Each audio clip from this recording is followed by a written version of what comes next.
নমস্কার, কথায় ছবির পক্ষ থেকে আজ চলে এলাম আর একটা ব্লগ নিয়ে। আজকে আমাদের গন্তব্য বাগবাজার মায়ের বাড়ি। মা শারদা যেখানে অধিষ্ঠান করতেন সে পবিত্র বাড়িটিতে আজকে আমরা যাব।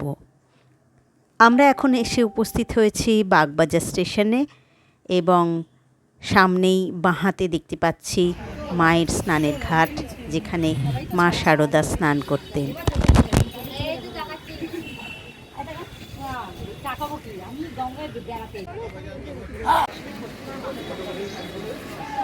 আমরা এসে উপস্থিত হয়েছি সেই পবিত্র স্থানে।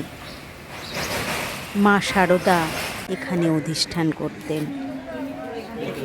এখানে সর্বত্র এক শান্তি বিরাজ করে।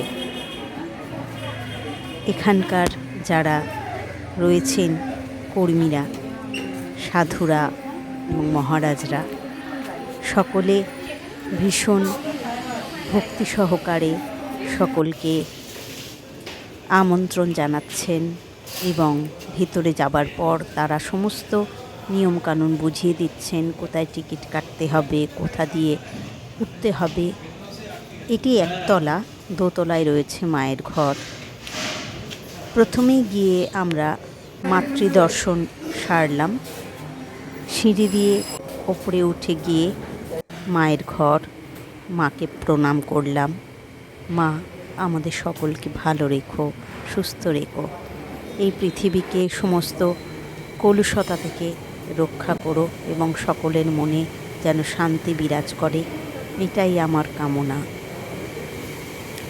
সারাটা বাড়ি ঘুরে ঘুরে দেখলাম আমরা। দেখার পর আবার নিচে নেমে এলাম। যেরকম নিচে আমাদের বলা হয়েছিল যে একটা এখানে মধ্যাহ্ন ভোগের ব্যবস্থা আছে, মায়ের ভোগের। মা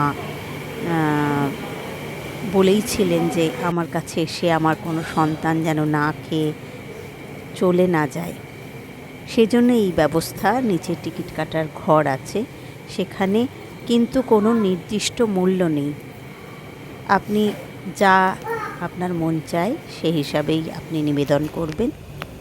আমরা কিছু প্রণামী দিয়ে আমাদের টিকিট সংগ্রহ করলাম, করে চলে গেলাম পাশের একটি দরজা দিয়ে ভেতরে।